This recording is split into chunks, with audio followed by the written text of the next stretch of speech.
എന്റെ ഉമ്മക്ക് ഞാൻ ഗുണം ചെയ്തത് കൊണ്ട് തന്നെ അള്ളാഹു എന്നെ എങ്ങും പരാജയപ്പെടുത്തിയിട്ടില്ല. അള്ളാഹു നമ്മളെ പരാജയപ്പെടുത്തൂല കൂട്ടരെ, പരാജയപ്പെടുത്തില്ല. ജീവിച്ചിരിക്കുന്ന ഉമ്മയുണ്ടോ, ജീവിച്ചിരിക്കുന്ന വാപ്പയുണ്ടോ? ചെല്ല് പ്രിയപ്പെട്ടവരെ, അവരെ വേദനിപ്പിച്ചുകൊണ്ട് ഒരു സ്വർഗവും നമുക്ക് വേണ്ട, അവരെ വേദനിപ്പിച്ചുകൊണ്ട് ഒന്നും നമുക്ക് വേണ്ട, അവരെ വേദനിപ്പിച്ചുകൊണ്ടൊരു കൊട്ടാരവും നമുക്ക് വേണ്ട. ഉമ്മയുടെ ഉപ്പയുടെ സ്നേഹം നമുക്ക് ലഭ്യമായാൽ കൊട്ടാരമില്ല, കുടിലാണെങ്കിൽ പോലും ആ കുടിലിനെ കൊട്ടാരമാക്കാൻ നമുക്ക് കഴിയില്ലേ? അതുകൊണ്ട് ഉമ്മയോട് വാപ്പയോട് നല്ല നിലയിൽ പെരുമാറാൻ എന്റെ പ്രിയപ്പെട്ട സഹോദരങ്ങളെ നമ്മൾ എന്ന് ശ്രമിക്കുമോ അന്ന് മുതൽ നമ്മൾ വിജയത്തിന്റെ പന്താവില പരാജയപ്പെടില്ല. ഒരു ചെറിയ സംഭവം ഞാനൊരു ചെറിയ ചരിത്രം എന്റെ പ്രിയപ്പെട്ടവരുടെ മുമ്പിൽ പറയുകയാണ്. ഉമർ ബിൻ അബ്ദുൽ അസീസ് റഹ്മത്തുള്ളാഹി അലൈഹി അറിയുമല്ലോ, ഒരു കൊലമുന്തിരി എന്ന് തുടങ്ങുന്ന പാട്ട് എഴുതപ്പെട്ടത് ആരുടെ പേരിലാണോ? മലയാളക്കരയിൽ ഒരു മനോഹരമായ മാപ്പിളപ്പാട്ടുണ്ട്. സഹോദരങ്ങളെ, അധികാരത്തിന്റെ ഏറ്റവും വലിയ ഉന്നതിയിൽ എത്തി നിൽക്കുമ്പോൾ ഒരു കൊലം മുന്തിരി കഴിക്കാനുള്ള സൗഭാഗ്യമില്ലാതെ പോയ ഒരു ഭരണാധികാരിയുടെ കഥയാണ്. കർണാടകത്തിന് ഭരണാധികാരികളെ പറ്റി പറയണ്ടല്ലോ, ഇന്ത്യ രാജ്യത്തെ ഭരണാധികാരികളെ പറ്റി പറയണ്ടല്ലോ. ഒരു നാട് ഭരിക്കുന്ന അമീറായ ഒരു മനുഷ്യന് ഒരു കൊലം മുന്തിരി കഴിക്കണമെന്ന കൊതി വന്നപ്പോ ആ ഒരു കൊലം മുന്തിരി കഴിക്കാൻ തന്റെ കയ്യിൽ ഒരു നയാ പൈസ ഇല്ലാതെ, ഒരു ദീനാറില്ലാതെ, ദിർഹമില്ലാതെ പെടാ പാടുപെടുന്ന കഷ്ടപ്പെടുന്ന ഒരു നേതാവ്, ഒരു ഭരണാധികാരി, ഒരു അമീറുൽ മുഅ്മിനീൻ ഉമർ ബിൻ അബ്ദുൽ അസീസ് റഹ്മത്തുള്ളാഹി അലൈഹി. അദ്ദേഹത്തിന് 7 ആൺമക്കളും 7 പെൺമക്കളുമാണ് അല്ലാഹു നൽകിയത്. ഈ 14 മക്കളെയും മരണാസന്നനാകുന്ന സമയത്ത് അടുത്ത് വിളിക്കുകയാ. അടുത്തേക്ക് വിളിക്കുമ്പോ ചരിത്രം രേഖപ്പെടുത്തുന്ന കണ്ണുകൾ നിറഞ്ഞ് കവിയുകയാണത്രേ. മരണക്കിടക്കയിലാണ് ഉമർ ബിൻ അബ്ദുൽ അസീസ് റഹ്മത്തുള്ളാഹി അലൈഹി 14 മക്കളെയും അടുത്തേക്ക് വിളിക്കുകയാ. 7 ആൺമക്കളെയും 7 പെൺമക്കളെയും അല്ലാഹു തആല കൊടുത്തു. അങ്ങനെ 14 മക്കളെയും തന്റെ മരണക്കിടക്കയിൽ അടുത്തേക്ക് വിളിച്ചിട്ട് ഉമർ ബിൻ അബ്ദുൽ അസീസ് എന്ന പിതാവ് ആ പ്രിയപ്പെട്ട മക്കളോട് പറഞ്ഞിരുന്നെന്നറിയോ? ഇന്നീ മാ ഖല്ലഫ്തു ലക്കും മാലാ, പൊന്നുമക്കളെ, ഒരു രൂപ നിങ്ങൾക്ക് ഞാൻ ബാക്കി വെച്ചിട്ടില്ല, നിങ്ങൾക്ക് ഞാൻ ഒരു രൂപ സമ്പാദിച്ചിട്ടില്ല. മക്കൾക്ക് വേണ്ടി വീട് വെച്ചവരല്ലേ എന്നെ മുമ്പിലിരിക്കുന്നത്, മക്കൾക്ക് വേണ്ടി ബിസിനസ് തുടങ്ങിയവരല്ലേ എന്റെ മുന്നിലിരിക്കുന്നത്, മക്കൾക്ക് വേണ്ടി പുരയിടം വാങ്ങിയിട്ടവരല്ലേ എന്റെ മുന്നിലിരിക്കുന്നത്. പ്രിയപ്പെട്ടവരെ, ഉമർ ബിൻ അബ്ദുൽ അസീസ് എന്ന് പറയുന്ന ഒരു ഭരണാധികാരി 14 മക്കളെയും അടുത്തേക്ക് വിളിച്ചു നിർത്തിയിട്ട് മരണക്കിടക്കയിൽ പറഞ്ഞിരുന്നെന്നറിയോ? മാ ഖല്ലഫ്തു ലക്കും മാലാ, പൊന്നുമക്കളെ, വാപ്പ നിങ്ങൾക്ക് ഒന്നും സമ്പാദിച്ചിട്ടില്ല, വാപ്പ നിങ്ങൾക്കൊന്നും സമ്പാദിച്ചിട്ടില്ല.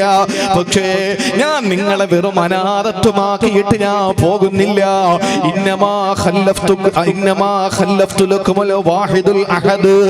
ഏകനായ പടച്ചവനെ ഞാൻ നിങ്ങൾക്ക് തന്നിട്ട് പോവുകയാ. എത്ര നല്ല വാക്കാണ് എന്റെ പ്രിയപ്പെട്ട സഹോദരങ്ങളെ. ഒരു രൂപയില്ലാത്ത തന്റെ പ്രിയപ്പെട്ട മക്കൾക്ക് വേണ്ടി ഒഴിവാക്കിയിട്ട് പോകാൻ തന്റെ ഒരു രൂപയില്ലാത്ത, ഒരു നയാ പൈസ ഇല്ലാത്ത ഒരു പിതാവ് സക്കറാത്തിന്റെ ഹാലിൽ 14 മക്കളെയും അടുത്തേക്ക് വിളിച്ചു നിർത്തിയിട്ട് പറയുകയാണ്, മാ ഖല്ലഫ്തു ലക്കും മാലാ, ഒരു രൂപയും നിങ്ങൾക്ക് ഞാൻ ഇട്ടേച്ചു പോകുന്നില്ല. ഇന്നമാ ഖല്ലഫ്തു ലക്കുമുൽ വാഹിദു, അല്ലാഹു എന്ന ഏകനായ സർവാധിപതിയായ സർവജ്ഞനായ സർവഗുണ സമ്പൂർണനായ സർവേശ്വരനായ സർവലോക സൃഷ്ടിസ്ഥിതി സംഹാരകർത്താവായ അല്ലാഹു റബ്ബുൽ ഇസ്സത്തിനെ ഞാൻ നിങ്ങൾക്ക് തന്നിട്ട് പോവുകയാ. എന്നിട്ടൊരായത്തോതി കൊടുത്തു. ഏതാണ് ആയത്തെന്നറിയോ? ഇന്ന വലിയല്ലാഹു അല്ലദീ നസ്സലൽ കിതാബ വഹുവ യതവല്ല സാലിഹീൻ. അല്ലാഹുവിനെ എല്ലാം ഏൽപ്പിക്കുന്ന ആളുകൾക്ക് എന്റെ സംരക്ഷകൻ അല്ലാഹുവാണ്. എന്റെ സംരക്ഷകന് സമ്പത്തല്ല, അധികാരമല്ല. എന്റെ സമ്പത്ത്, എന്റെ എല്ലാം എന്റെ പടച്ചവനാണ്.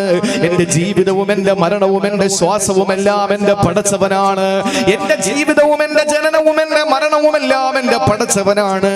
ഇന്ന വലിയല്ലാഹു അല്ലദീ നസ്സലൽ കിതാബ്, അവനാണ് പരിശുദ്ധമായ ഗ്രന്ഥമിറക്കിയത് എന്ന് അർത്ഥം വരുന്ന ആയത്തോതിയിട്ട് അവസാനമായത്തിൽ പറയുന്നത് എന്താണ്? വഹുവ യതവല്ല സാലിഹീൻ, സ്വാലിഹീങ്ങളെ അവനെ ഏറ്റെടുക്കുന്നതാ, സ്വാലിഹീങ്ങളായ ആളുകളെ അവനെ ഏറ്റെടുക്കുന്നതാ. പ്രിയപ്പെട്ട സഹോദരങ്ങളെ, ഈ ആയത്തോതിയിട്ട് ഉമർ ബിൻ അബ്ദുൽ അസീസ് റഹ്മത്തുള്ളാഹി അലൈഹി തന്റെ 14 മക്കളോട് പറയുകയാണ്, മക്കളെ, വാപ്പ നിങ്ങൾക്ക് ഒരു ദീനാറോ ദിർഹമോ ദീർഘമോ ഒരു കൊട്ടാരമോ കെട്ടിടങ്ങളോ ഒന്നും നിങ്ങൾക്ക് ബാക്കി വെച്ചിട്ടില്ല. ആകെ വാപ്പ നിങ്ങൾക്ക് തന്നിട്ട് പോകുന്നത് അള്ളാഹുവിനെ മാത്രമാണ്.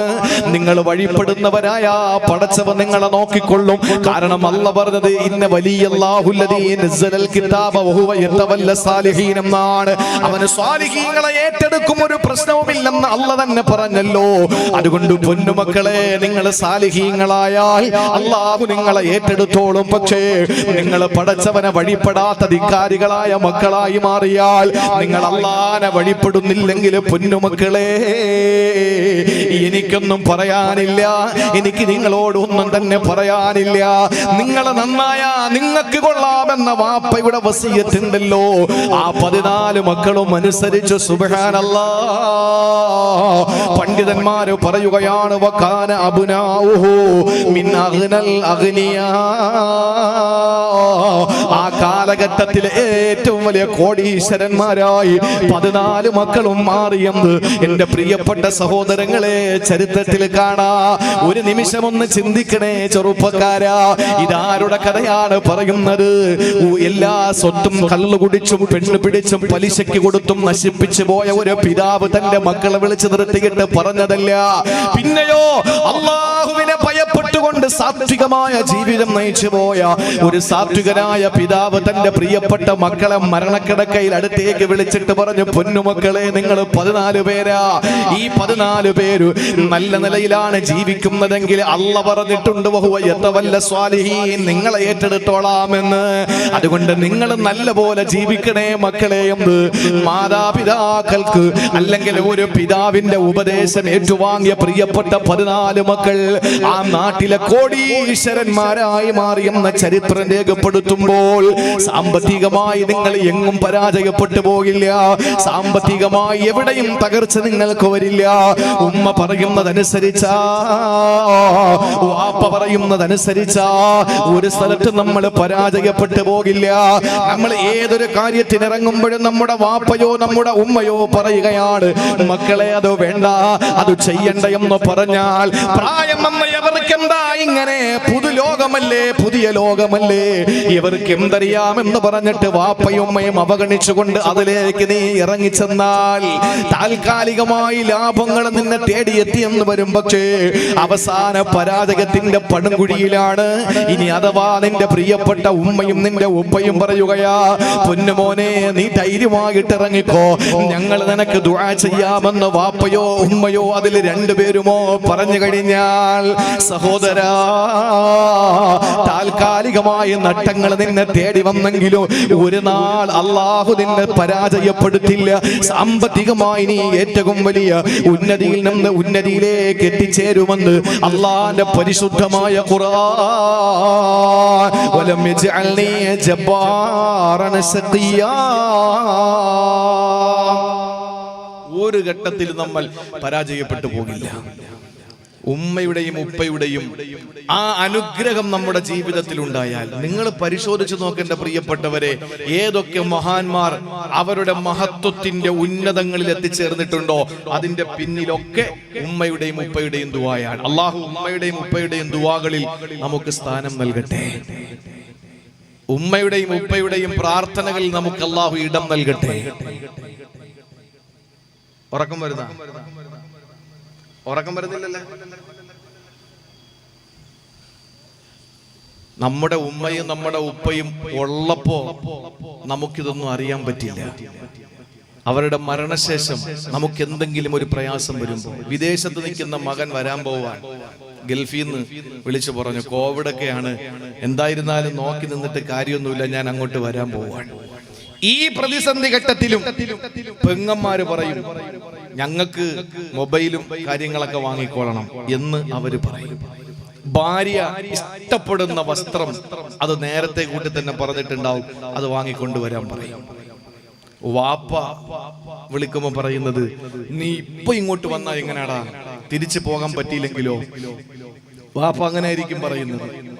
മക്കള് പറയും, ഞങ്ങൾക്കൊന്നും ഇല്ലെങ്കിലും കുഴപ്പമില്ല, സ്കൂളിലും മദ്രസയിലും ഇപ്പൊ അത് ഇല്ലാത്തത് കൊണ്ട് അങ്ങനെ പറയില്ല. ഇനി അഥവാ ഉണ്ടെങ്കിൽ പറയും, അല്ലെങ്കിൽ അപ്പുറത്തെ കൂട്ടുകാരികൾക്ക് കൊടുക്കാൻ മുട്ടായി കൊണ്ടുവരണം, ഞങ്ങളുടെ വാപ്പ ഗൾഫിൽ നിന്ന് വന്നതാണ് എന്ന് പറഞ്ഞിട്ട് കുട്ടികൾക്ക് മുട്ടായി കൂട്ടുകാരികൾക്ക് കൊടുക്കാൻ വലിയ താല്പര്യമാണ്.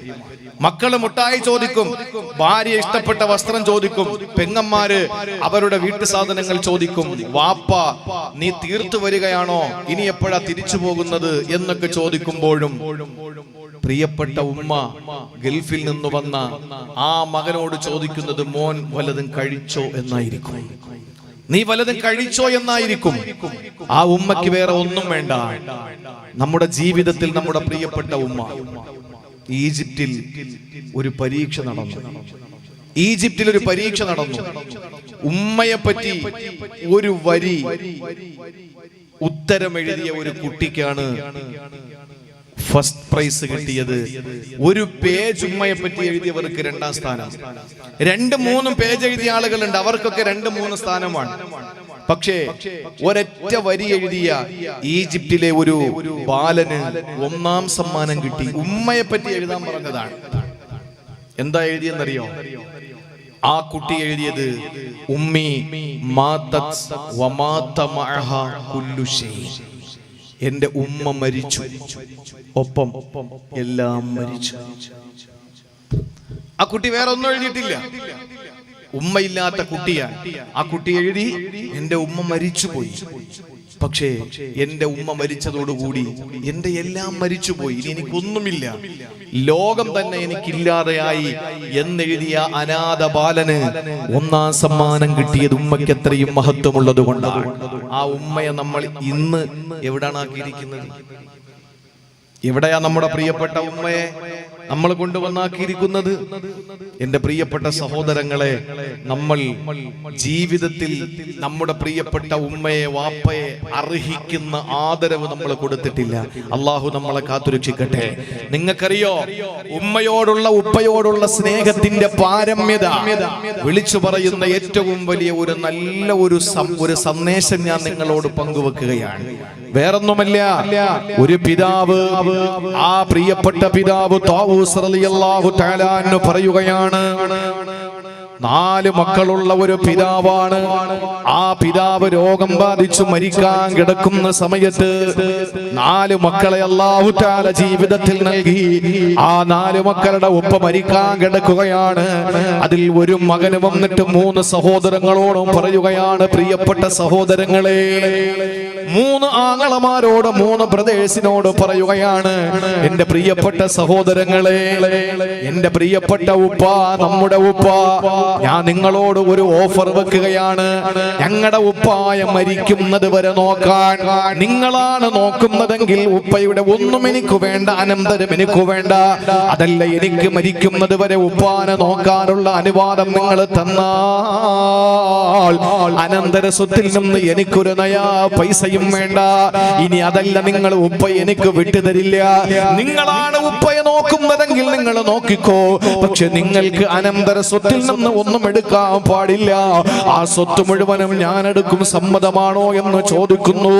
സമ്പത്തിനോടുള്ള ആർത്തി കൊണ്ട് ചോദിച്ചതല്ല, പിന്നെയോ അറിയാം തന്റെ സഹോദരങ്ങൾ അനുവദിക്കില്ലെന്ന്, അതുകൊണ്ട് തന്നെ അവർക്ക് അനന്തര സ്വത്തായി ഒന്നും തന്നെ കിട്ടില്ലെന്ന് ബോധ്യം വന്നാൽ അവരെ തന്റെ പ്രിയപ്പെട്ട പിതാവിനെ തിരികെ കൊടുക്കുമെന്നുള്ള സന്തോഷത്തോടെ 4 മക്കളുള്ള പ്രിയപ്പെട്ട പിതാവിന് വേണ്ടി മക്കൾ മത്സരത്തിലാണ്. സുബ്ഹാനല്ലാഹ്. ആ ഒരു മകനോട് ബാക്കിയുള്ള ആ ഒരു സഹോദരനോട് ബാക്കിയുള്ള 3 സഹോദരങ്ങളും പറഞ്ഞിരുന്നെന്നറിയോ, വാപ്പയെ നീ തന്നെ നോക്കിക്കോ, മരിക്കുന്നത് വരെ വാപ്പയെ നീ തന്നെ നോക്കിക്കോ, പക്ഷേ അനന്തര സ്വത്തിൽ നിന്ന് ഒന്നും തന്നെ നിനക്ക് കിട്ടൂല. എന്റെ പ്രിയപ്പെട്ട സഹോദരങ്ങളെ, പിന്നീട് എന്താ സംഭവിച്ചതെന്നറിയോ, ആ ഒരു സഹോദരൻ പൊന്നുപോലെ വാപ്പയെ നോക്കുകയാണ്. 3 സഹോദരങ്ങൾക്കും അനന്തരം വീതിച്ചു കൊടുത്തു. വാപ്പയെ തന്നാൽ എന്റെ സ്വത്ത് അത് തന്നെയാണ്, എന്റെ സ്വത്ത് എന്റെ വാപ്പ തന്നെയാണ്. മരിക്കുന്നത് വരെ എന്റെ പ്രിയപ്പെട്ട ഉപ്പാന് ഖിദ്മത്തെടുക്കാൻ എനിക്ക് കഴിയുമല്ലോ, അതുകൊണ്ട് വേറൊന്നും എനിക്ക് വേണ്ടെന്ന് പറഞ്ഞുകൊണ്ട് 3 സഹോദരങ്ങൾക്ക് സ്വത്ത് മുഴുവനും വീതിച്ചു കൊടുത്തു. എന്നിട്ട് ഒരു നയാ പൈസ അനന്തര സ്വത്തായി എടുക്കാതെ ആ പ്രിയപ്പെട്ട സഹോദരന് ഉപ്പാനെ നോക്കുകയാ. ദിവസങ്ങൾ കഴിഞ്ഞു പോകുമ്പോൾ ഉപ്പ മരണപ്പെടുകയാണ്. ആ മരണപ്പെട്ടു പോയ ഉപ്പ സമ്പത്തൊന്നും കിട്ടാതെ ആ പ്രിയപ്പെട്ട മകൻ ഇങ്ങനെ ജീവിച്ചു കൊണ്ടിരിക്കുമ്പോ മരണപ്പെട്ടതിന് ശേഷം ഒരു ദിവസം തന്റെ പ്രിയപ്പെട്ട ഉപ്പാനെ ആ പൊന്നുമോന് സ്വപ്നം കാണുകയാ. സ്വപ്നത്തിലാ പൊന്നുമോനോട് ഉപ്പ പറയുന്നത് എന്തെന്നറിയോ? പൊന്നുമോനെ, എന്നെ നീ നോക്കിയതിന്റെ പേരിൽ, എന്നെ നീ സംരക്ഷിച്ചതിന്റെ പേരിൽ എന്റെ അനന്തരം നിനക്കൊന്നും കിട്ടിയില്ല അല്ലേ? എല്ലാം നിന്റെ സഹോദരങ്ങൾക്ക് നീ കൊടുത്തല്ലോ. അതുകൊണ്ട് പൊന്നുമോനെ, ഒരു 100 ദീനാർ ഇന്ന സ്ഥലത്ത് ഞാൻ വെച്ചിട്ടുണ്ട്, അത് നീ പോയി എടുക്കണേ പൊന്നുമോനെ, അത് നിനക്കുള്ളതാണ്, അത് നിനക്കുള്ളതാണ്, പോയി എടുത്തോ എന്ന് പ്രിയപ്പെട്ട പിതാവ് സ്വപ്ന ദർശനം നടത്തുകയാ. സുബ്ഹാനല്ലാഹ്. ആ പൊന്നുമോന്റെ ചോദ്യം എന്തെന്നറിയോ? ഉപ്പാ ഫീഹാ ബറക, ആ 100 ദീനാറിൽ ബറക്കത്തുണ്ടോ? എങ്കിൽ എനിക്ക് മതി, എനിക്ക് ബറക്കത്തുണ്ടെങ്കിൽ മാത്രം മതി എന്ന് പറഞ്ഞു. ആ പ്രിയപ്പെട്ട പിതാവ് സ്വപ്നത്തിലൂടെ പറയുകയാണ്, ലാ ഫീഹാ ബറക, അതിൽ ബറക്കത്തൊന്നുമില്ല, വേണമെങ്കിൽ 100 ദീനാറിന്റെ എടുത്തോ. ആ സമയത്ത് തന്റെ പ്രിയപ്പെട്ട ഭാര്യയോട് വന്ന് തന്റെ പ്രിയപ്പെട്ട ആ പിതാവിന്റെ സ്വപ്നം അറിയിച്ചു കൊടുക്കുകയാ. ആ സമയത്ത് ഭാര്യ, ഒരു സ്ത്രീയുടെ ദൗർബല്യമുണ്ടല്ലോ, ഒരു പെണ്ണിന്റെ ദൗർബല്യമുണ്ടല്ലോ. ആ പെണ്ണ് പറഞ്ഞത് എന്തെന്നറിയോ? നമുക്ക് ബറക്കത്തില്ലെങ്കിലും അത് എടുത്തൂടെ, കഷ്ടപ്പാടും വേദനയും പ്രയാസവുമാ നമുക്കുള്ളത്, ആ സ്വത്ത് നമുക്ക് എടുക്കാം, എന്നിട്ട് നമ്മുടെ കടങ്ങളൊക്കെ തീർക്കാം. ആ സമയത്തും ആ സഹോദരൻ പറഞ്ഞു, ഇല്ല, എന്റെ ഉപ്പ എന്നോട് ബറക്കത്തില്ല എന്ന് പറഞ്ഞ സ്വത്ത് ഞാൻ എടുക്കൂല. സഹോദരങ്ങളെ, പിറ്റേന്ന് രാത്രി കിടന്നുറങ്ങുമ്പോ വാപ്പയെ കിനാവ് കാണുകയാ. ആ സമയത്തും വാപ്പ വന്നിട്ട് പൊന്നുമോനോട് സലാം ചൊല്ലി, വാപ്പ മോനോട് വിശേഷങ്ങൾ ചോദിച്ചു. എന്നിട്ട് വാപ്പ മോനോട് പറഞ്ഞു, മോനെ, ഇന്ന സ്ഥലത്ത് 10 ദീനാറുണ്ട്, വേണമെങ്കിൽ എടുത്തോ, ഇന്ന സ്ഥലത്ത് 10 ദീനാറുണ്ട്, നിനക്ക് ആവശ്യമാണെങ്കിൽ എടുത്തുകൊള്ളൂ. ആ സമയത്ത് വാപ്പയോട് മോൻ ചോദിച്ചു, ഫീഹാ ബറക, വാപ്പാ അതിൽ ബറക്കത്തുണ്ടോ വാപ്പാ? ആ സമയത്തും വാപ്പ പറഞ്ഞു, ഇല്ല പൊന്നുമോനെ, ലാ, അതിനകത്ത് ബറക്കത്തൊന്നുമില്ല. തലേ ദിവസത്തെ പോലെ ഭാര്യയോട് വിവരം പറഞ്ഞു. ഭാര്യ എപ്പോഴും പറഞ്ഞു, എന്നാ 10 ദീനാറെങ്കിൽ അതെങ്കിലും ആകൂലേ, നമുക്കതെടുക്കാ. ഇല്ല മോളെ, വാപ്പ പറഞ്ഞു ബറക്കത്തില്ലെന്ന്. 3-ാം ദിവസം രാത്രി കിടന്നുറങ്ങുകയാ. ആ സമയത്ത് തന്റെ പ്രിയപ്പെട്ട പിതാവ് വീണ്ടും അതാ സ്വപ്ന ദർശനം നടത്തിയിട്ട് പൊന്നുമോനോട് പറയുന്നു, മോനെ, 1 ദീനാറിന്റെ സ്ഥലത്തിരിപ്പുണ്ട്, വേണമെങ്കിൽ എടുത്തോ. വാപ്പയോട് മകൻ ചോദിക്കുകയാണ്, വാപ്പാ ഫീഹാ ബറക, അതില് ബറക്കത്തുണ്ടോ വാപ്പാ? ആ സമയത്ത് മോനോട് വാപ്പ പറയുകയാണ്, ഉണ്ട്, ഫീഹാ ബറക, അതില് ബറക്കത്തുണ്ട്, എടുത്തോ. ചെന്ന് ഭാര്യയോട് പിന്നെ ചോദിക്കാനെന്നില്ല, ആ ദീനാറ് ചെന്ന് എടുക്കുകയാണ്. എന്റെ സഹോദരങ്ങളെ, എത്രയോ ദിവസങ്ങളായി പട്ടിണിയാണ്. ആ വീടിന് അടുപ്പിന് തീ പുകഞ്ഞിട്ടില്ല, ആ വീട് പട്ടിണിയിലാണ്, പരിവട്ടത്തിലാണ്. അതുകൊണ്ട് എന്റെ പ്രിയപ്പെട്ട ഭാര്യ 100 ദീനാറ് തന്നെന്ന് പറഞ്ഞപ്പോഴും 10 ദീനാറ് തന്നെന്ന് പറഞ്ഞപ്പോഴും എടുക്കാൻ പറഞ്ഞ എന്റെ പ്രിയപ്പെട്ടവളുണ്ടല്ലോ, എന്നോടൊപ്പം പട്ടിണി കിടക്കാൻ സന്മനസ്സുള്ളവളാ, എന്നോടൊപ്പം പരീക്ഷണങ്ങളിൽ പതറാതെ പിടിച്ചിരുന്നവളാ. അതുകൊണ്ട് തന്നെ അവൾക്ക് കൂടി കൊടുക്കുന്നതിന് വേണ്ടി ആ 1 ദീനാറും കൊണ്ട് മാർക്കറ്റിലേക്ക് വരുമ്പോൾ 1 ദീനാറിന് 2 മത്സ്യം കിട്ടുകയാ. എന്റെ പ്രിയപ്പെട്ട സഹോദരങ്ങളെ, പിന്നീട് ഉണ്ടായ കഥ എന്തെന്നറിയോ? വീട്ടിലേക്ക് കൊണ്ടുവന്ന് തന്റെ പ്രിയപ്പെട്ടവളുടെ കയ്യിൽ ആ 2 മത്സ്യത്തിന്റെ കിറ്റ് കൊടുക്കുകയാ. 1 ദീനാറിന് ബറക്കത്തുണ്ട് എന്ന് പറഞ്ഞ 1 ദീനാറിന് വാങ്ങിയ 2 കിറ്റും കൊണ്ടുവന്ന് എന്റെ പ്രിയപ്പെട്ട ഭാര്യയുടെ കയ്യിലേക്ക് കൊടുക്കുമ്പോ അടുക്കളയിൽ ചെന്ന് പാകം ചെയ്യാൻ വേണ്ടി ആ 2 മത്സ്യവും 2 പീസാക്കുമ്പോ, അത് 2 കട്ട് ചെയ്യുമ്പോ അതിനകത്ത് ഓരോ മീനിനകത്തും ഓരോ മത്സ്യത്തിനകത്തും ഓരോ മുത്തിരിക്കുകയാ. കാണാ കൗതുകമുള്ള നയനാനന്ദകരമായ പ്രകാശം പൊരിക്കുന്ന ആ 2 മുത്ത് കണ്ട് അത്ഭുതപ്പെട്ടു പോയി. എന്റെ സഹോദരങ്ങളെ, നാട്ടുകാര് മുഴുവനും കാണാൻ വന്നു. ഇത് വല്ലാത്തൊരു കാഴ്ച തന്നെയാണ്. വിലമതിക്കാനാകാത്ത 2 മുത്ത. സഹോദര, ആ നാട് ഭരിക്കുന്ന രാജാവിന്റെ കാതിലെത്തി. രാജാവ് പറഞ്ഞു, എനിക്കൊന്ന് കാണണമെന്ന് പറഞ്ഞു. അങ്ങനെ രാജാവ് കാണാൻ വേണ്ടി വന്നപ്പോൾ കൊട്ടാരത്തിലേക്ക് ക്ഷണിച്ചു. ആ 1 മുത്തുമായിട്ട് അദ്ദേഹം പോവുകയാ. തന്റെ പ്രിയപ്പെട്ട വാപ്പ പറഞ്ഞതുപോലെ 1 ദീനാറില് ബറക്കത്തുണ്ടെന്ന് പറഞ്ഞു. ആ ബറക്കത്തുള്ള ദീനാറ് കൊണ്ട് വാങ്ങിയ ആ മത്സ്യത്തിന്റെ ഉദരത്തിനകത്തിരുന്ന പവിഴമുണ്ടല്ലോ, മുത്തുണ്ടല്ലോ, ആ മുത്തുമായിട്ട് കൊട്ടാരത്തിലേക്ക് കടന്നു ചെന്നപ്പോൾ രാജാവ് ചോദിക്കുകയാണ്, ഇത് എനിക്ക് തരുവോ, ഇതെനിക്ക് തരുവോ? 30 ഒട്ടകം ചുമ ചുമക്കുന്നത്രയും സ്വർണം ഞാൻ നിങ്ങൾക്ക് തരാ. 30 ഒട്ടകം ചുമക്കുന്ന അത്രയും ഞാൻ സ്വർണം നിങ്ങൾക്ക് തരാ. അങ്ങനെ ആ രാജാവിന്റെ കൽപ്പനയ്ക്കനുസരിച്ച് കൊണ്ടത് വിൽക്കുകയാണ്. തിരികെ വന്നോ, വീട്ടിൽ ഇനിയുള്ളത് അടുത്ത മത്സ്യത്തിന്റെ ഉദരത്തിനകത്തിരിക്കുന്ന മുത്ത. സഹോദരങ്ങളെ, രാജാവിനെ കണ്ടിട്ടും വല്ലാത്ത സൗന്ദര്യം തോന്നുകയാ. രാജാവിന് ഒരു ആഗ്രഹം കൂടി തോന്നി. എന്താണെന്നറിയോ? സമ്പത്ത് ആവശ്യമുള്ളത് പോലുണ്ടല്ലോ, ആവശ്യത്തിന് സമ്പത്തുണ്ടല്ലോ. അതുകൊണ്ട് തന്നെ ഈ സമ്പത്ത് മുഴുവനും കൊടുത്താലും ഇനി ആ മനുഷ്യന്റെ കയ്യിലിരിക്കുന്ന അവശേഷിക്കുന്ന മുത്തുകൂടി വാങ്ങിയാലോ? ചോദിച്ചു, അതും കൂടി എനിക്ക് തരുവോ? രണ്ടാമത്തതും കൂടി കൊടുക്കുകയാ. അപ്പോൾ എന്താ കൊടുത്തതെന്നറിയോ? ആദ്യം കൊടുത്തപ്പോൾ എന്താണോ രാജാവ് സമ്മാനമായി കൊടുത്തത് അത്രയും അതിന്റെ ഇരട്ടിയും കൂടി കൊടുക്കുകയാ. സുബ്ഹാനല്ലാഹ്. വാപ്പയുടെ വാക്ക് കേട്ടതിന്റെ പേരിൽ അല്ല, വാപ്പയ്ക്ക് ഖിദ്മത്ത് എടുത്തതിന്റെ പേരിൽ, വാപ്പ ബറക്കത്തുണ്ടെന്ന് പറഞ്ഞ് ചൂണ്ടിക്കാണിച്ചു കൊടുത്ത സമ്പത്ത് തന്റെ ജീവിതത്തിൽ തനിക്ക് വേണ്ടി ബറക്കത്തിലൂടെ അല്ലാഹു തആല ഏറ്റവും വലിയ സമ്പന്നതയിലേക്ക് കൊണ്ടെത്തിച്ചു പോയ ഒരു പൊന്നുമോനെ ചരിത്ര ഗ്രന്ഥങ്ങളിൽ കാണുകയാണ്. എന്റെ പ്രിയപ്പെട്ട സഹോദരങ്ങളെ, മരിക്കുന്ന നേരത്ത് തന്റെ വാപ്പാനെ ഖിദ്മത്ത് എടുക്കണമെന്ന ആഗ്രഹമായിരുന്നു പൊന്നുമോനുള്ളത്.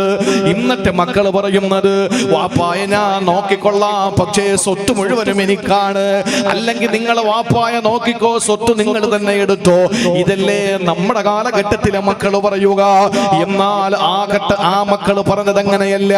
അദ്ദേഹം പറഞ്ഞത്, വാപ്പായ ഞാൻ നോക്കാ, എനിക്ക് പകരം വേറെ സ്വത്തൊന്നും വേണ്ട, എനിക്ക് വാപ്പായ എനിക്ക് മാത്രം ഖിദ്മത്ത് ചെയ്യാൻ തന്നാൽ ഈ സ്വത്ത് മുഴുവനും നിങ്ങൾക്ക് തരാം.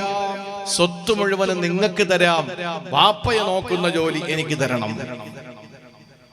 അവസാനം വിട്ടുകൊടുത്തു. നാട്ടിലെ ഏറ്റവും വലിയ സമ്പന്നനായി മാറി. ഞാൻ പറഞ്ഞത്, എന്റെ പ്രിയപ്പെട്ടവരെ, ഉമ്മയും ഉപ്പയും നമ്മൾ സ്നേഹിക്കുകയും ബഹുമാനിക്കുകയും ചെയ്താൽ ഒരു സന്ദർഭത്തിലും നമുക്ക് അല്ലാഹു തആല പരാജയം തരില്ല. ഒരു സ്ഥലത്തും അല്ലാഹു നമ്മളെ പരാജയപ്പെടുത്തില്ല. ഇന്നത്തെ മക്കളുടെ അവസ്ഥ എന്താ? ഇന്നത്തെ മക്കളുടെ അവസ്ഥ എന്താ? അള്ളാഹുവിന്റെ റസൂൽ സല്ലല്ലാഹു അലൈഹി വസല്ലം തങ്ങൾ പറഞ്ഞു, നിങ്ങൾ എങ്ങനെ ഉൾക്കൊള്ളും എന്ന് എനിക്ക് പറയാൻ അറിയില്ല. നമ്മളെ മക്കളെയൊക്കെ അള്ളാഹു സ്വാലിഹീങ്ങളാക്കി തരട്ടെ. അള്ളാഹു നമ്മുടെ മാതാപിതാക്കൾക്ക് സർവ്വതും സമർപ്പിക്കുന്ന, അവർ ഇഷ്ടപ്പെടുന്ന സാലിഹീങ്ങളായ മക്കളാക്കി അള്ളാഹു നമ്മളെയും മാറ്റട്ടെ. നമ്മൾ നമ്മുടെ മക്കൾക്ക്, നമ്മുടെ മാതാപിതാക്കൾക്ക് എങ്ങനെയാണോ ഗുണം ചെയ്യുന്നത് അതുപോലെയായിരിക്കും അല്ലാഹു തആല നമുക്ക് സന്താനങ്ങളെ തരുന്നത്. നമ്മുടെ വാപ്പായ തല്ലുന്ന സ്വഭാവം നമുക്കുണ്ടെങ്കിൽ നമ്മളെ തല്ലുന്ന മക്കളെ അല്ലാഹു സമ്മാനിക്കും. അതിൽ ഒരു സംശയമില്ല. അത് മൂസാ നബി അലൈഹി സ്വലാമിനോട് അല്ലാഹു തആല നേരിട്ട് പറഞ്ഞ കാര്യമാണ്. മൂസാ, നീ നിന്റെ മാതാപിതാക്കൾക്ക് ഗുണം ചെയ്താൽ നിനക്ക് ദീർഘായുസ് ഉണ്ടാകും, നിന്നെ അനുസരിക്കുന്ന മക്കളെ തരും. നീ നിന്റെ മാതാപിതാക്കൾക്ക് ഗുണം ചെയ്തില്ലെങ്കിൽ നിന്റെ ആയുസ് ചുരുക്കി തരും.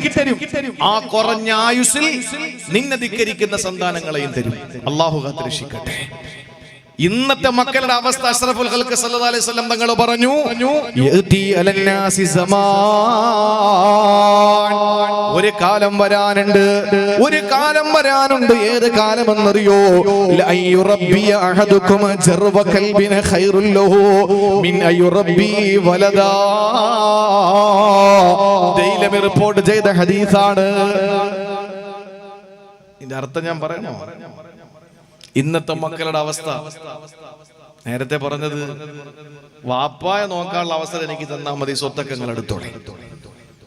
അല്ലെങ്കിൽ നിങ്ങൾ വാപ്പായ നോക്കിക്കോ, സ്വത്ത് മുഴുവനും ഞാൻ എടുത്തോളാം. അങ്ങനെ പറയുമ്പോൾ മക്കൾ അനുവദിക്കൂല എന്നറിയാം. അതുകൊണ്ട് 3 സഹോദരങ്ങളും കൂടി സ്വത്തെടുത്തിട്ട് വാപ്പായ വിട്ടുകൊടുത്തു. അങ്ങനത്തെ മക്കളുടെ കാലം ഉണ്ടായിരുന്നു. ഇന്നത്തെ മക്കളെ പറ്റി അള്ളാന്റെ റസൂല് പറഞ്ഞു, യഅതി അലന്നാസി സമാൻ, ഒരു കാലം വരാനുണ്ട്. ലഅയ്യുറബ്ബി അഹദുകും ജർവ കൽബി, ഒരു നായക്കുട്ടിയെ വളർത്തുന്നത് ഖൈറുൽ ലഹു, അവന് അഭികാമ്യമാണ്. മിൻ അയ്യുറബ്ബിയ വലദാ, അവന്റെ മക്കളെ വളർത്തുന്നതിനേക്കാൾ നല്ലത് ഒരു നായ്ക്കുട്ടി എടുത്ത് വളർത്തലാണ്. അല്ലാഹു കാത്തുരക്ഷിക്കട്ടെ. നായ്ക്കുട്ടി എന്നല്ലേ ഇവിടെ പറയണം, അല്ലേ? നായുടെ കുഞ്ഞ്, ഒരു നായ്ക്കുഞ്ഞ്. പട്ടി എന്ന് പറയില്ല. ഒരു നായയുടെ കുഞ്ഞിനെ എടുത്ത് വളർത്തലാണ് സ്വന്തം മക്കളെ വളർത്തുന്നതിനേക്കാൾ അഭികാമ്യം എന്ന ഒരു കാലം വരുമെന്ന് ലോകത്തിന്റെ ഏറ്റവും വലിയ സൈക്കോളജിസ്റ്റ് ഹബീബെ നബി മുഹമ്മദ് മുസ്തഫ സല്ലല്ലാഹു അലൈഹി വസല്ലമ തങ്ങൾ എത്ര ദീർഘവീക്ഷണത്തോടു കൂടിയ ഹബീബായ നബി തങ്ങൾ സംസാരിച്ചത്.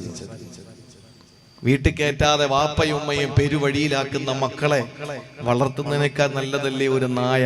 കാരണം നായ വാലാട്ടും, ഈ മക്കളോ ആട്ടി പുറത്താക്കും.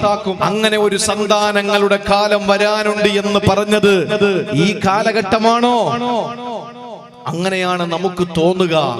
ഇനി അതല്ലെങ്കിൽ ഇനി വരുന്ന കാലമാണ്. അങ്ങനെയാണെങ്കിൽ എന്റെ പൊന്ന് യുവാക്കളെ, നമ്മുടെ കാര്യം വല്ലാത്ത കഷ്ടത്തിലാണ്. എങ്കിൽ നമ്മുടെ കാര്യം വല്ലാത്ത കഷ്ടത്തിലാണ്. നാളൊരു തലമുറ ഇതേ അവസ്ഥയിൽ തന്റെ മാതാപിതാക്കൾക്ക് ഗുണം ചെയ്യാതെ ദീനിന് ഉപകരിക്കാത്ത മക്കളായി കഞ്ചാവിന് അടിമപ്പെടുന്ന മക്കളല്ലേ ഇന്ന് അധികവും. ഇതേ സ്റ്റേറ്റിൽ കഴിഞ്ഞ ഒരാഴ്ച കഴിഞ്ഞ ഏതാനും ദിവസങ്ങൾക്ക് മുമ്പ് ഇതേ സ്റ്റേറ്റിൽ ജില്ല ഇതല്ലെങ്കിലും ഇതേ സ്റ്റേറ്റിൽ ഞാനൊരു സ്ഥലത്ത് പ്രസംഗിക്കുമ്പോൾ ഭക്ഷണം കഴിച്ച വീട്ടിൽ നിന്ന് വേദിയിലേക്ക് പോകാൻ ഇറങ്ങുമ്പോ സംഘാടകര് പറഞ്ഞു, വേറെ ഒന്നിനെ പറ്റി പറഞ്ഞില്ലെങ്കിലും പ്രശ്നമല്ല, കഞ്ചാവിനെ പറ്റി പറയണം. കാരണം കഞ്ചാവിന് അടിമപ്പെട്ടുകൊണ്ട് ഇവിടുത്തെ ചെറുപ്പക്കാര് മുഴുവനും തല തെറിച്ചുപോയി. മഖാം ഉറൂസിന് മുമ്പന്തിയിലാണ്, നമസ്കാരത്തിന് പള്ളിയിൽ സജീവമാണ്, നോമ്പിനും നോമ്പ് തുറയ്ക്കും അത്താഴം കൊടുക്കാനും ചാരിറ്റികൾക്കുമൊക്കെ മുമ്പന്തിയിലാണ്. പക്ഷേ ആ മക്കൾ അതോടൊപ്പം തന്നെ കഞ്ചാവിനും അടിമയാണ് എന്ന് കേട്ടപ്പോൾ ഈ തലമുറയ്ക്ക് എന്താ സംഭവിച്ചത്? വാളുകൾക്ക് വല്ലതും കുറവുണ്ടോ? ഒരു കുറവുമില്ല. വാളിനെവിടാ കുറവ്? ഇപ്പൊ കോവിഡാനന്തര കാലത്ത് ഏറ്റവും കൂടുതൽ പ്രഭാഷണം നടന്നത് കർണാടക സ്റ്റേറ്റില്. അള്ളാഹു നന്നാക്കി തരട്ടെ. എനിക്ക് തോന്നുന്നു കേരളത്തെക്കാൾ കൂടുതൽ ഇപ്പോ ദീനി ആവേശങ്ങളിലും ദീനി ചൈതന്യത്തിലും മുമ്പന്തിയിൽ നമ്മുടെ ഈ കർണാടകയാണ്. പ്രത്യേകിച്ച് ദക്ഷിണ കന്നഡ ജില്ലയും കുടക് ജില്ലയും അള്ളാഹു താല നിലനിർത്തി അനുഗ്രഹിക്കുമാറാവട്ടെ. നമ്മളൊക്കെ അള്ളാഹു നന്നാക്കി തരട്ടെ. എന്റെ പ്രിയപ്പെട്ട സഹോദരങ്ങൾ,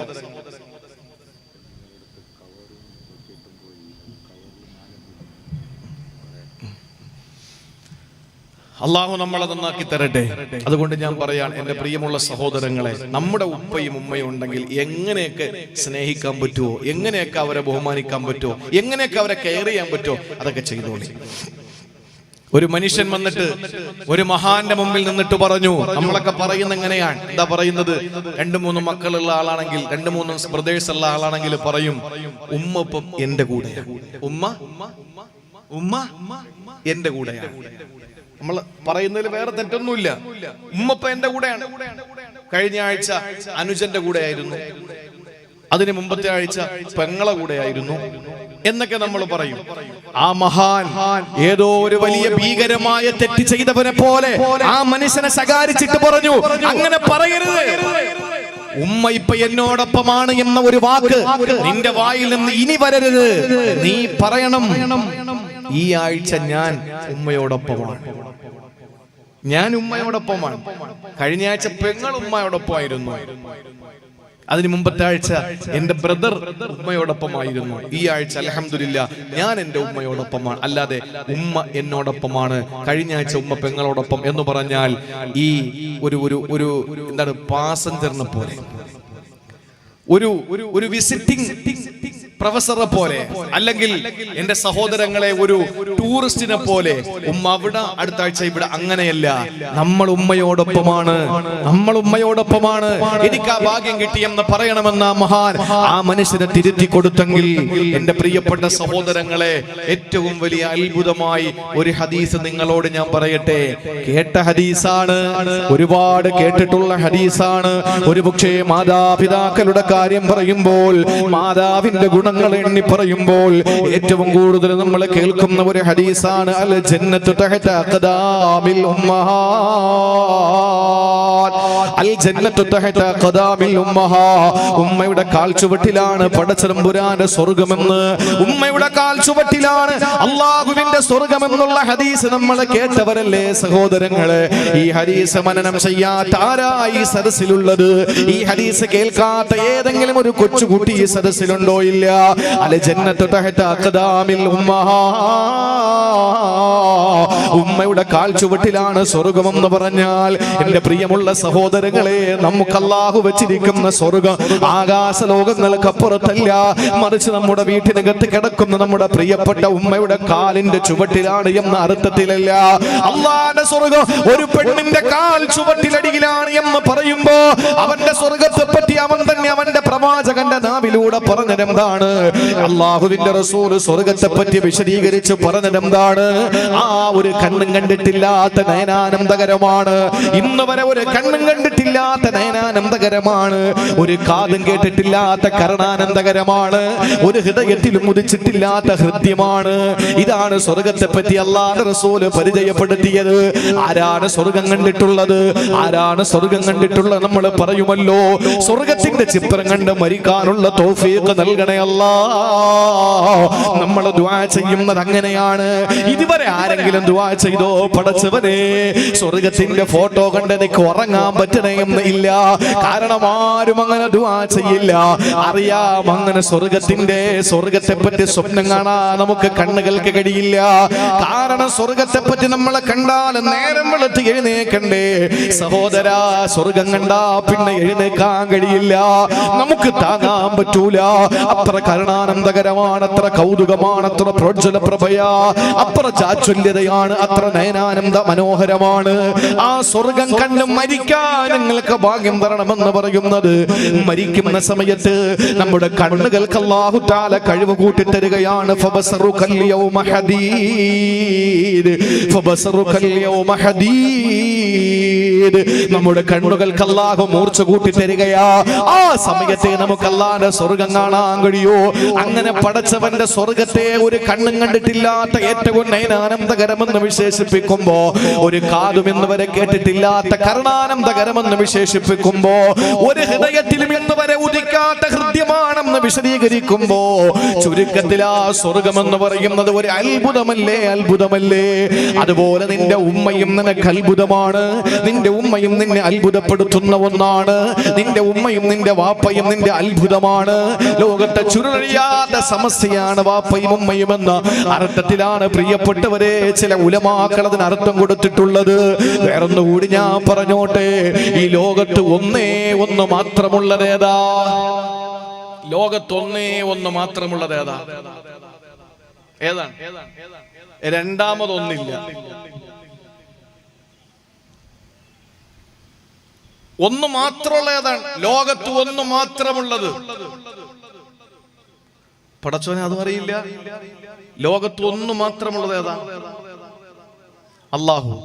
അതിൽ സംശയം എന്താ? അല്ലാഹു ഏകനാണ്. ഖുൽ നബി അങ്ങ് പറയണം, ഹുവല്ലാഹു അഹദ്. അല്ലാഹു ഒരുവനാണ്, അവൻ ഏകനാണ്. അല്ലാഹു സ്വമദ്, അവൻ നിരാശ്രയനാണ്, അവൻ ഒന്നിന്റെയും ആവശ്യമില്ല.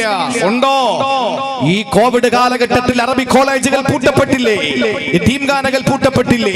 ബനാത്തുകൾ പൂട്ടപ്പെട്ടില്ലേ? ഹിഫ്ള് കോളേജുകൾ പൂട്ടപ്പെട്ടില്ലേ? ലൈലത്തുൽ ഖദ്റും ഇത്തികാഫും പെരുന്നാളുകളും റമദാനുകളും ഉംറയും ഹജ്ജും മസ്ജിദുൻ നബവിയും മസ്ജിദുൽ ഹറാമും പൂട്ടപ്പെട്ടില്ലേ?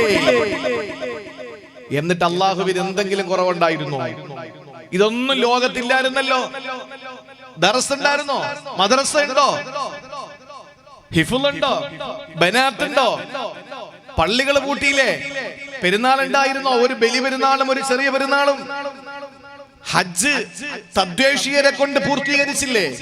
ഉംറ എല്ലാം നിർത്തലാക്കിയിട്ട് ഇന്നുവരെ വിദേശത്ത് നിന്ന് ഉംറ ചെയ്യാനുള്ള അവസരം മുഴുവനും നിഷേധിക്കപ്പെട്ട് ഇതുവരെയും ആ നിഷേധം മാറിയില്ലല്ലോ. ഇതൊക്കെ ഉണ്ടായിട്ടും അല്ലാഹ്ക്ക് എന്തെങ്കിലും കുറവുണ്ടായോ? ഒന്നും ഉണ്ടാവൂല. അല്ലാഹു സ്വമദ്, അവൻ നിരാശ്രയനാണ്. ഇതൊന്നും അല്ലാഹ്ക്ക് വേണ്ട. ഇതൊക്കെ നമ്മുടെ വിജയത്തിനും നമ്മുടെ പരലോക വിജയത്തിനും വേണ്ടി അല്ലാഹു തന്നതാണ്. അല്ലാഹു ഏകനാണ്. ബന്ധങ്ങളിൽ ഒന്നേ ഒന്ന് മാത്രമുള്ളത് ഏതാണ്? മക്കള് ഒന്നിലധികം ഉണ്ടാവൂലേ? ഉണ്ടാവൂലേ? ഉണ്ടാവും. സഹോദരങ്ങൾ ഒന്നിലധികം ഉണ്ടാവൂലേ? ഉണ്ടാവും. ഭാര്യമാർ ഒന്നിലധികം ഉണ്ടാവൂലേ? ഉണ്ടാവൂലേ? ഉണ്ടാവും. ഭർത്താക്കന്മാർ ഒന്നിലധികം ഉണ്ടാവൂലേ? നിലവിൽ ഒന്നേ ശരീഅത്ത് അനുവദിക്കുന്നുള്ളൂ എങ്കിലും ഭർത്താവ് മരിക്കുകയോ ഭർത്താവ് ഉപേക്ഷിക്കുകയോ ചെയ്താൽ വീണ്ടും അടുത്തൊരു ഭർത്താവ് വരുന്നു. ഫലത്തില് രണ്ടുപേരായില്ലേ ഭർത്താക്കന്മാര്? ആയി. രണ്ട് വാപ്പ ഉണ്ടെന്ന് ആരെങ്കിലും പറയോ? രണ്ട് ഉമ്മ ഉണ്ടെന്ന് പറയാൻ പറ്റുമോ? ഒരാൾക്ക് ഒരു ഗർഭപാത്രത്തിൽ നിന്നല്ലേ പുറത്തു വരാൻ കഴിയൂ? ഒരാൾക്ക് ഒരു പിതാവല്ലേ ഉണ്ടാകാൻ പറ്റൂ? ലോകത്ത് നമ്മൾ പഠിക്കണം എന്റെ സഹോദരങ്ങളെ. അത്ഭുതമാണ് ഉമ്മയും ഉപ്പയും. അതുകൊണ്ട് ഒരിക്കലും നമ്മുടെ ഉമ്മയും ഉപ്പയും നമ്മൾ ഒരിക്കലും കുറ്റം പറയരുത്, അവരെ തള്ളിക്കളയരുത്, അവരെ ഒരിക്കലും നമ്മൾ അകറ്റി നിർത്തരുത്. അവർ നമ്മുടെ സാമ്പത്തിക സ്രോതസ്സാണ്, അവർ നമ്മുടെ മാനസിക ഉല്ലാസമാണ്, അവർ നമ്മുടെ ശാരീരിക ചൈതന്യമാണ്. ഈ ഉമ്മയും ഉപ്പയും എന്ന് നമുക്ക് നഷ്ടപ്പെട്ടു പോയോ അന്ന് നമുക്ക് പരാജയം തുടങ്ങും. അള്ളാഹു നമ്മളെ കാത്തുരക്ഷിക്കട്ടെ. 6 കാര്യങ്ങൾ മുറുകെ പിടിച്ചാൽ ഒരിക്കലും നമ്മൾ പരാജയപ്പെടൂല. സാമ്പത്തികമായി വലിയ വലിയ നിലയിൽ നമ്മൾ എത്തും. മാനസികമായി എപ്പോഴും നല്ല സന്തോഷമായിരിക്കും. ശാരീരികമായി ഒരു രോഗം അള്ളാഹു നമുക്ക് തരില്ല. 6 കാര്യങ്ങൾ മുറുകെ പിടിച്ചാൽ അതിൽ ഒന്ന് അള്ളാഹു പറഞ്ഞു, നീ എങ്ങും പരാജയപ്പെട്ടു പോകൂല മോനെ. നീ നിന്റെ ഉമ്മക്ക് നിന്റെ ഉപ്പയ്ക്ക് ഗുണം ചെയ്താൽ അള്ളാഹു മഹാഭാഗ്യം നൽകി അനുഗ്രഹിക്കുമാറാവട്ടെ. നല്ല നിയത്തോടു കൂടി സഹോദരിമാരുടെ ഭാഗത്ത് ബക്കറ്റ് കൊണ്ടുവന്നിട്ടുണ്ട്. ഇന്ന് കൊണ്ടുവന്ന പൈസ മുഴുവനും ആ ബക്കറ്റിലിടുക. നിങ്ങൾക്കൊരു കവർ തരും. ആ കവറിൽ നാളെ ഇൻഷാ അല്ലാഹ് ഈ സദസ്സിൽ നല്ലൊരു ഹദിയ അതിനകത്ത് വെച്ച് നിങ്ങളുടെ മുറാദുകളൊക്കെ എഴുതി നിങ്ങളെ ഏൽപ്പിക്കുക. ഞാനൊരു ചെറിയ കാര്യം പറഞ്ഞോട്ടെ, വിഷമൊന്നും ഉണ്ടാവില്ലല്ലോ. ഒരു ചെറിയ കാര്യം, നമ്മുടെ സ്ത്രീകൾക്ക് മക്കാമിൽ സിയാറത്തിനൊരു അവസരം ചെയ്തു കൊടുക്കണം.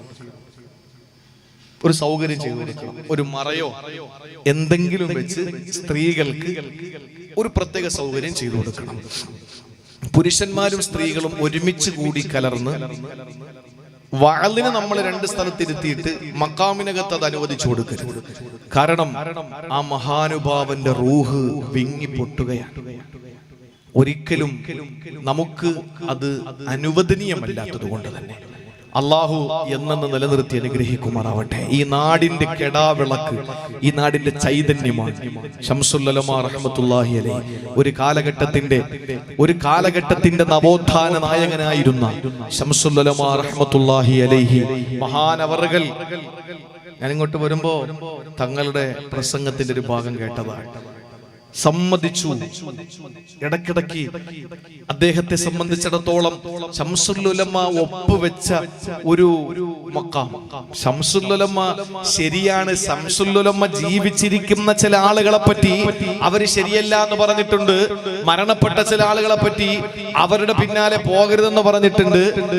പിഴച്ചുപോയ ആദർശങ്ങളെ ചൂണ്ടിക്കാണിച്ചിട്ടുണ്ട്. പിഴച്ച ത്വരീഖത്തുകളെ ചൂണ്ടിക്കാണിച്ചിട്ടുണ്ട്. അങ്ങനെ വരുമ്പോൾ ഇത് സത്യസന്ധമാണ് എന്ന് തോടാറു മക്കാമിനെ പറ്റി പറഞ്ഞാൽ അത് പിന്നെ രണ്ടാമതൊന്ന് ചിന്തിക്കണ്ട. ശംസുൽ ഉലമാ റഹ്മത്തുള്ളാഹി അലൈഹി, ഈ റഹ്മത്തുള്ളാഹി അലൈഹി എന്ന അർഹിക്കുന്ന ആദരവാണത്, അല്ലാതെ വഅലിന് വേണ്ടിയിട്ട് പറയുന്നതല്ല. ശംസുൽ ഉലമാ റഹ്മത്തുള്ളാഹി അലൈഹി എന്ന് പറയുന്നത് അർഹിക്കുന്ന ആദരവാണത്. അതുകൊണ്ട് തന്നെ മഹാനുഭാവൻ ഒപ്പുവെച്ച ഒരു മഖാമാണെങ്കിൽ അതിന് അല്ലാഹു എന്നും നിലനിൽക്കാനുള്ള, അല്ലെങ്കിൽ എന്നും അതിന്റെ ആ ഒരു പ്രസരിപ്പും പ്രഭയും അല്ലാഹു തആല നിലനിർത്തും. അങ്ങനെ അനുഗ്രഹിക്കുമാറാവട്ടെ.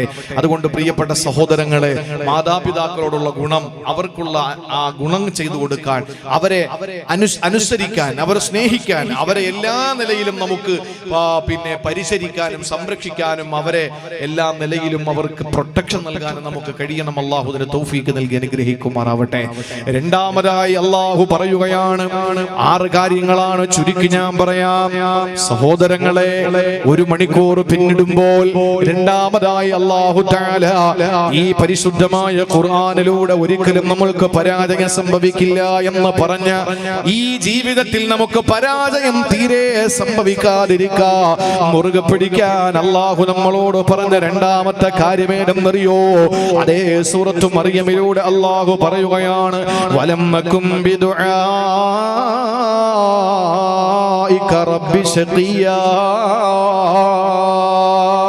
സഹോദരങ്ങളെ, നേരത്തെ പറഞ്ഞത് ഈസാ നബി അലൈഹിസ്സലാമിനെ പറ്റിയാണ് എങ്കിൽ ഇവിടെ സക്കരിയാ നബി അലൈഹിസ്സലാത്തു വസ്സലാമിനെ പറ്റി അല്ലാഹു പറയുകയാണ്. സക്കരിയാ നബി പറഞ്ഞുവത്രേ, വലം നകും ബിദുആഇക റബ്ബി ശഖിയാ.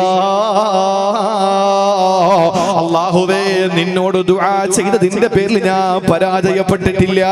നിന്നോട് ദുആ ചെയ്തതിന്റെ പേരിൽ ഞാൻ എങ്ങും പരാജയപ്പെട്ടിട്ടില്ല. മുസ്ലിം ഉമ്മത്തേ, രണ്ടാമത് നമുക്ക് രക്ഷപ്പെടാനുള്ള മാർഗമാ പറഞ്ഞത്. ഒരിക്കലും നമ്മൾ പരാജയപ്പെട്ടു പോകാതിരിക്കാൻ അല്ലാഹു നമ്മെ പഠിപ്പിച്ചത്, അല്ലാഹു പരിചയപ്പെടുത്തുന്നത് അതേ മറിയമിലൂടെ അല്ലാഹു പറയുകയാണ്, വലം നകും ബിദുആഇക റബ്ബി ശഖിയാ. പടച്ചവനെ, നിന്റെ മുമ്പിൽ കൈകൾ നീട്ടിയിട്ട് ഞാൻ പരാജയപ്പെട്ടിട്ടില്ല. നിന്റെ മുന്നിൽ കരങ്ങൾ നീട്ടിയതിന്റെ പേരിൽ ഞാൻ എങ്ങും പരാജയപ്പെട്ടു പോയിട്ടില്ല. എന്റെ ചെറുപ്പക്കാരാ, മനസ്സിനകത്ത് വേദനയാണോ? ശരീരത്തിൽ താങ്ങാൻ പറ്റാത്ത രോഗമാണോ? സാമ്പത്തികമായി നീ കച്ചവടമില്ലാതെ കടപ്പിന്റെ മേലെ കടമായി നീ വെപ്രാളത്തിലാണോ? നീട്ടു പൊന്നു മോനെ, നിന്റെ കരങ്ങൾ അല്ലാഹുവിലേക്ക്, പടച്ചതമ്പുരാന്റെ ദർബാറിലേക്ക് കരങ്ങൾ നീട്ടിയിട്ട് ദുആ ഇറക്കുമോ? അങ്ങനെ ദുആ ചെയ്താൽ അല്ലാഹുവിന്റെ റസൂൽ പറയും, ഒരാളും ദുആ ചെയ്യുന്നതോടൊപ്പം പരാജയപ്പെട്ടു പോകില്ല. ഏത് പ്രതിസന്ധിയിലകപ്പെട്ടാലും അല്ലാഹു ഉണർന്നിരിക്കുകയാ. പടച്ചവന് ഉറക്കമില്ല, അവന് മറതിയില്ല. അവൻ നമ്മുടെ മുന്നിലേക്ക് ഇറങ്ങി വന്നുകൊണ്ട്, ഒന്നാം ആകാശത്തിലേക്ക് ഇറങ്ങി വന്നുകൊണ്ട് രാത്രിയുടെ 3-ാം യാമത്തിൽ നമ്മളോട് ചോദിക്കുകയാണ്, ആരാ എന്നോട് ചോദിക്കുന്നത്? സങ്കടങ്ങൾ പറയാനുള്ളതാർക്കാ? അവന്റെ സങ്കടങ്ങളെ ഞാൻ മാറ്റിക്കൊടുക്ക. ആരാ എന്നോട് പ്രയാസങ്ങളിൽ നിന്ന് കാവൽ ചോദിക്കുന്നത്? ഞാൻ മാറ്റിക്കൊടുക്ക. ആരാ തകർന്നു പോയ സാമ്പത്തിക പ്രതിസന്ധികളിൽ നിന്ന് കരകയറാ എന്നോട് ചോദിക്കുന്നത്? ഞാൻ അവനെ രക്ഷപ്പെടുത്താ. ആരാണ് എന്നോട് പാപം പൊറുക്കലിന് ചോദിക്കുന്നത്? ഞാൻ അവന്റെ പാപങ്ങൾ പുറത്തു കൊടുക്ക. കടലിന്റെ പത പോലെ, കടലിന്റെ നുരയോളം അവന്റെ പാപങ്ങൾ ചെയ്തു കൂട്ടിയാലും അവന്റെ പാപങ്ങൾ ഞാൻ പുറത്തു കൊടുക്ക. പക്ഷേ അല്ലാഹുവിന്റെ ഹബീബ് സല്ലല്ലാഹു അലൈഹി വസല്ലമ തങ്ങൾ പറയുകയാണ്, ദുആ ചെയ്യാനുള്ള മനസ്സ് നമുക്ക് ഉണ്ടാകണം. എന്റെ മുസ്ലിം ചെറുപ്പക്കാരാ, ഒരിക്കൽ അല്ലാഹുവിനോട് ചോദിച്ചിട്ട് പ്രയാസങ്ങൾ മാറ്റിട്ടെന്നെങ്കിൽ സങ്കടങ്ങൾ വേണ്ട. ഒരു വലിയ മഹാനുഭാവന്റെ ഒരു നസീഹത്തിൽ മഹാനവറുകൾ പറഞ്ഞതെന്തെന്നറിയോ? എത്ര ചോദിച്ചാലും അല്ലാഹു ഉത്തരം തന്നില്ലെങ്കിൽ അവനെ അല്ലാഹു ഇഷ്ടപ്പെട്ടതിന്റെ അടയാളമാ. എന്തുകൊണ്ടാണ്?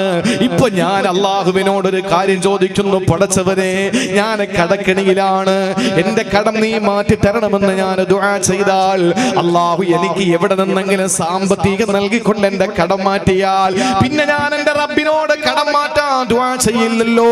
കാരണം അല്ലാഹുക്ക് ദുആ ചെയ്യുന്നത് വലിയ ഇഷ്ടമാണ്. അതുകൊണ്ട് തന്നെ അല്ലാഹു നമ്മളെ ഇഷ്ടപ്പെടുന്നതിന്റെ അടയാളമാണ് ചോദിക്കുമ്പോൾ അല്ലാഹു തരാതിരിക്കുക എന്നുള്ളത്. വിശ്വസിക്കാൻ നമുക്ക് കഴിയോ? ചിന്തിച്ചാ നമുക്ക് വല്ലാത്ത ഒരു ഭയമല്ലേ തോന്നുക?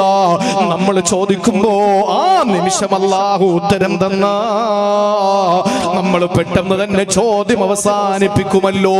പക്ഷെ നമ്മൾ അല്ലാഹു ഒന്നും തരാതിരുന്നാലോ? വീണ്ടും ചോദിക്കുന്നു, വീണ്ടും ചോദിക്കുന്നു, വീണ്ടും ചോദിക്കുന്നു. മജ്‌ലിസിൽ പൈസ കൊടുത്തിട്ട് ദുആ ചെയ്യിപ്പിച്ച് അല്ലാഹു സ്വീകരിച്ചില്ല. അവസാനം പള്ളിയിൽ കൊണ്ടുവന്ന് കാശ് കൊടുത്തിട്ട് ദുആ ചെയ്യിപ്പിച്ചു, സ്വീകരിക്കുന്നില്ല. പിന്നെ നമ്മൾ ചിന്തിക്കുന്നത് എന്താണ്? പള്ളിയിൽ കാശ് കൊടുത്തിട്ടും അല്ലാഹു സ്വീകരിച്ചില്ല, മജ്‌ലിസിൽ ദുആ ചെയ്യിപ്പിച്ചിട്ടും അല്ലാഹു സ്വീകരിച്ചില്ല. ഇനി ഒരൊറ്റ വഴിയേ ഉള്ളൂ.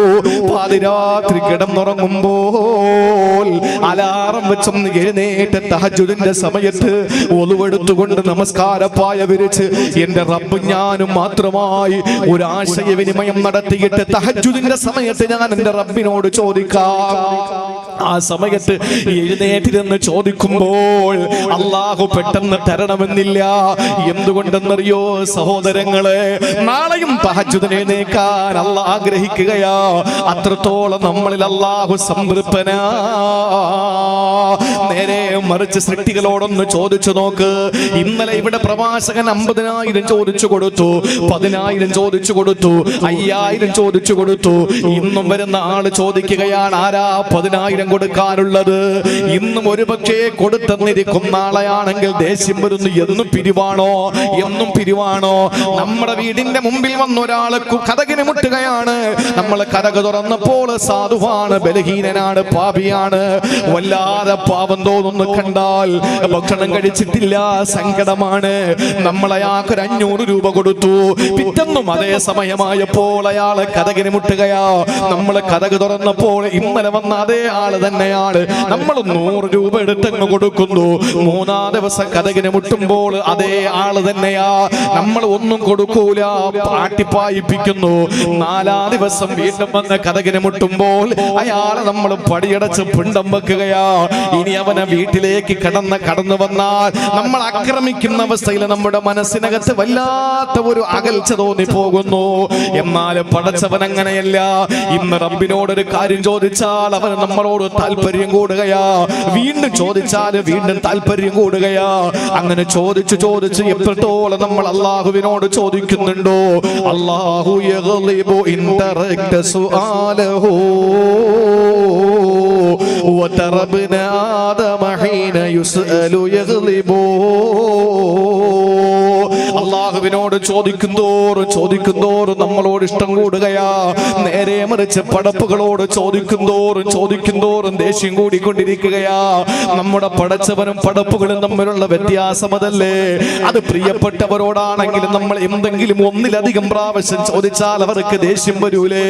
എന്നാൽ സർവാധിപതിയായ അല്ലാഹ് തോടാറിൽ നിന്ന് കേൾക്കാൻ വേണ്ടി വന്ന പ്രിയപ്പെട്ട കന്നഡയുടെ മക്കളെ, ഒരു കാര്യം നിങ്ങൾക്കറിയണോ? അല്ലാഹുവിന്റെ റസൂൽ പഠിപ്പിച്ചത്, അള്ളാഹു ഏത് സമയത്തും ആഗ്രഹിച്ചിരിക്കുകയാ നമ്മൾ എന്തെങ്കിലും ഒന്ന് ചോദിക്കാം. അള്ളാഹുവിന്റെ മുമ്പിൽ കരങ്ങൾ നീട്ടിക്കിട്ടും ചോദിച്ചാലും അല്ല തരാൻ മനസ്സുള്ളവനാ. തരാൻ അവന്റെ ഖജനാവില് ബാക്കിയാണ്. പക്ഷെ എന്താണല്ല തരാത്തത്? നമ്മളോടുള്ള ദേഷ്യം കൊണ്ടല്ല, നമ്മളോടുള്ള വെറുപ്പ് കൊണ്ടല്ല. പിന്നെയോ അവൻ നമുക്ക് തരാത്തത് അവന് നമ്മളോടുള്ള സ്നേഹത്തിന്റെ പേരിലാണ്.